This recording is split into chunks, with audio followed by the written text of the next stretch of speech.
My name is Sarah, and I was raised in a household where appearance was everything. My mother always said beauty unlocked opportunities, while my father insisted only those who stood out could thrive. From my earliest memories, I was reminded in countless ways that I wasn't the attractive one.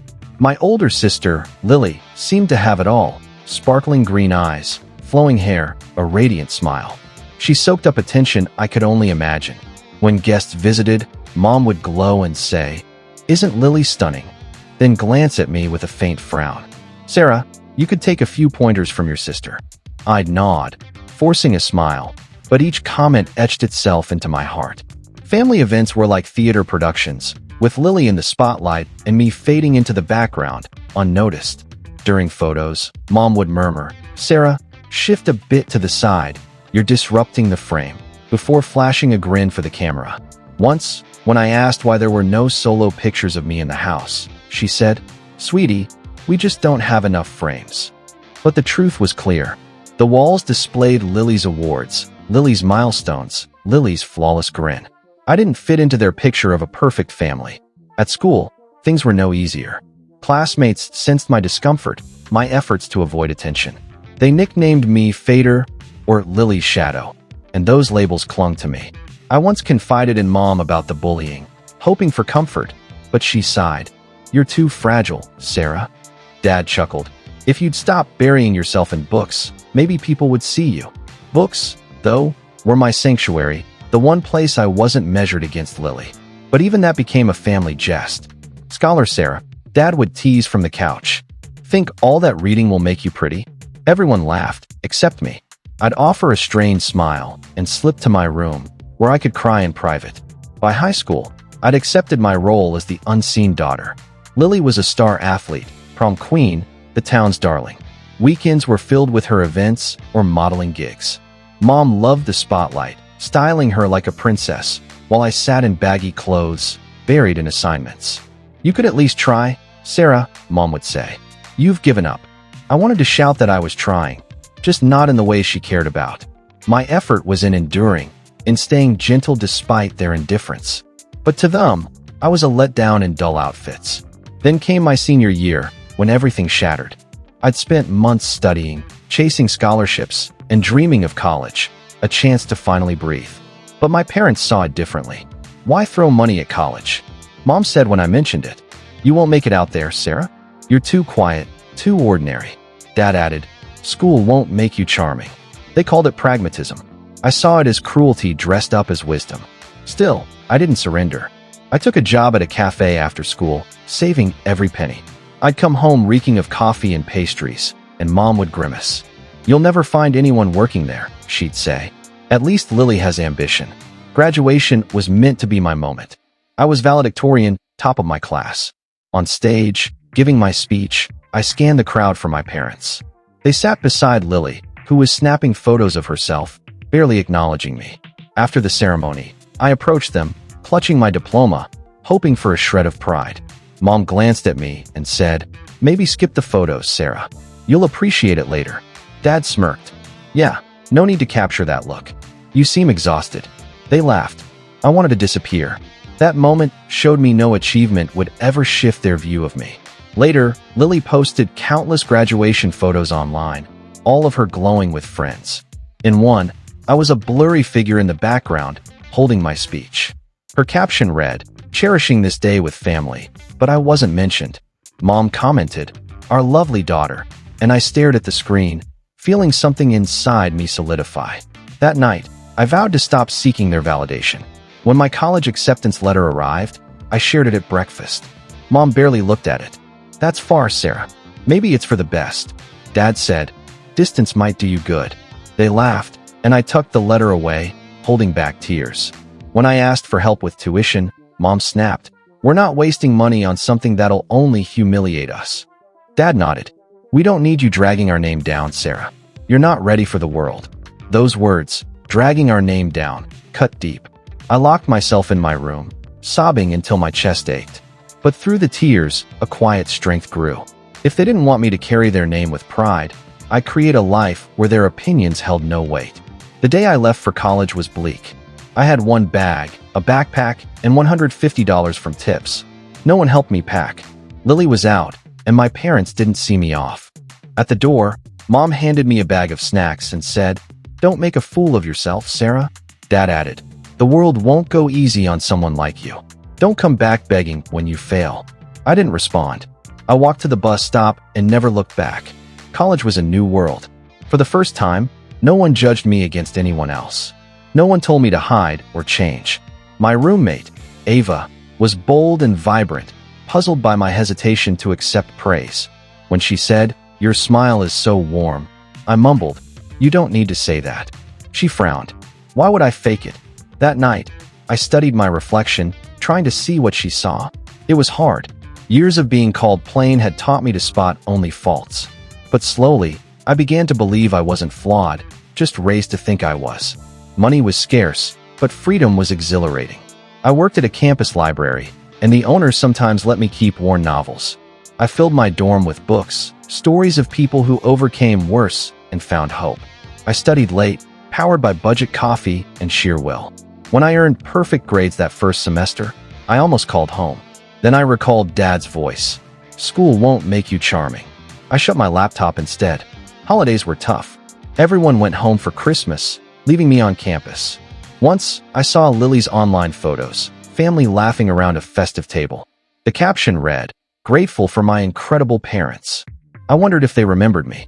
Instead of crying, I brewed tea, opened a book, and whispered, "You're enough, Sarah." And I was. By my third year, things shifted. I landed an internship at a software firm and a modest academic scholarship. Professors valued my work, and peers sought my input. After a class presentation, a student named Ethan approached me.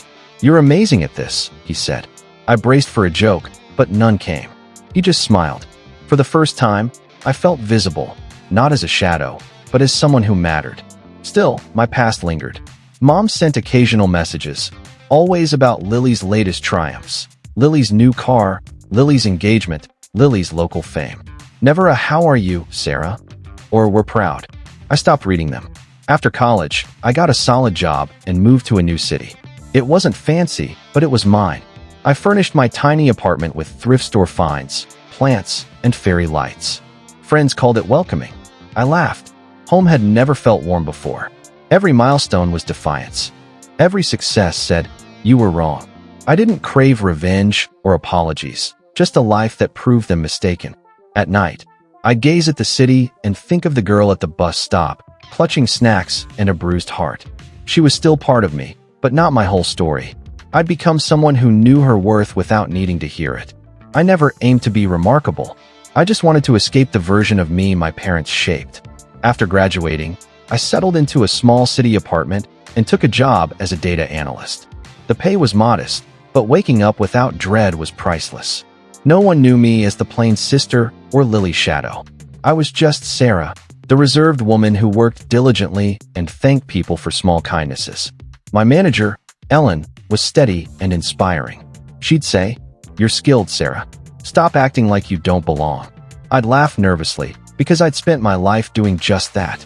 The first year was rough, living frugally, eating instant meals, battling self-doubt. Every compliment felt like pity. But gradually, I changed. I joined a book club for connection. At the first meeting, I nearly didn't enter, standing outside the cafe, convinced I'd be unwelcome. When I finally walked in, a woman named Zoe waved. "Sarah, right? Join us." Her warmth disarmed me. We talked books and sipped tea late into the night. At home, I caught myself smiling, not at my reflection, but because someone wanted me there. Work became my haven. I dove into tasks, staying late to learn. Ellen gave me bigger roles, once saying, "You're like me when I started, quiet but relentless." That word, relentless, stayed with me. I wasn't used to being seen as strong. I was accustomed to being too much or too little. Slowly, I glimpsed a new Sarah, one who didn't shrink, who didn't define herself by others' standards. Years passed gently, steadily, joyfully. I built friendships, confidence, routines that sparked joy. Market mornings, riding in the park, chatting with Zoe. I began mentoring teens in a STEM outreach program, knowing how it felt to be dismissed. One girl, 14-year-old Nora, said, "You seem fearless." I laughed, because I was anything but. Yet maybe that was the gift. I'd learned to move through fear. Then came a turning point. My company partnered with a nonprofit empowering women in tech. Ellen asked me to co-lead it. I hesitated. Me? I'm not sure I'm ready. She smiled. You're beyond ready, Sarah. Those words shook me. No one had ever said that. Not parents, not teachers. I agreed. The project demanded months of effort, late nights, countless emails. We built workshops, mentorships, a scholarship for underprivileged girls. When it launched, a local paper covered it. My name appeared in the headline. Sarah Thompson champions women in tech. Zoe texted me the link with a dozen emojis. You're a star. I brushed it off, but inside, I was reeling, not from fear, but from disbelief. The next day, an email arrived from an unfamiliar address. Subject, from Mom. My heart stopped. It had been years. I opened it, hands shaking. We saw your article, Sarah. We're so proud. We always knew you'd shine. I reread it, stunned. The woman who once said, "Don't humiliate us," now claimed pride. She mentioned Dad's struggles, Lily's challenges, and closed with, "Let's reconnect." I stared at the screen, torn. Part of me wanted to demand answers. Another felt weary. I didn't reply. That evening, I walked to the park, watched the sunset, and reflected on how much I'd fought to be loved by people who valued only their version of perfection. Now, they wanted to rewrite history. It didn't anger me, it freed me. Weeks later, I got a message from Lily. Subject, long time. It was brief, tentative. I don't know if you'll see this, but Mom told me about your work. I'm sorry, Sarah. I was horrible. I was young, but I knew better. I hope you're okay. My heart ached, not from rage, but something softer. I remembered every slight, every exclusion.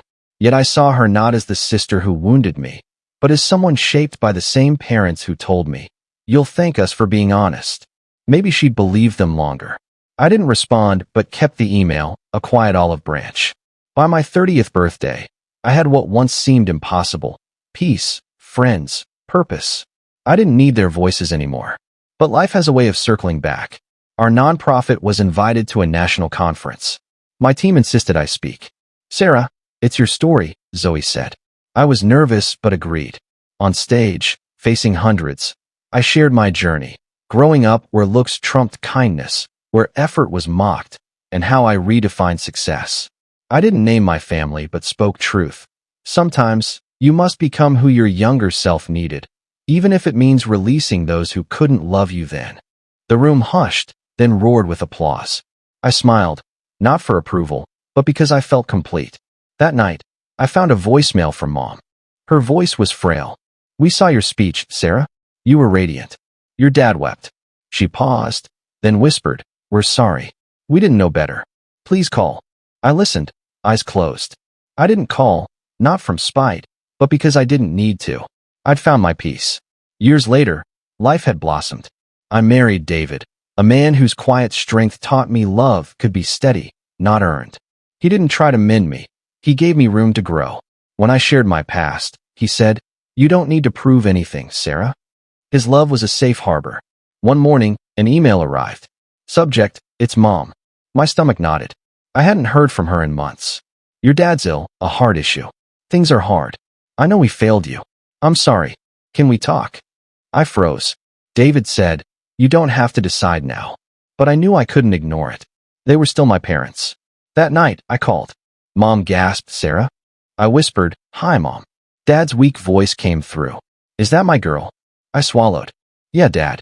We talked about his health, old neighbors, my work. He apologized faintly. "I was too harsh, love. I didn't know." I said, "It's okay, Dad." And I meant it. We began speaking more, rebuilding fragile ties. Mom asked about David, my life.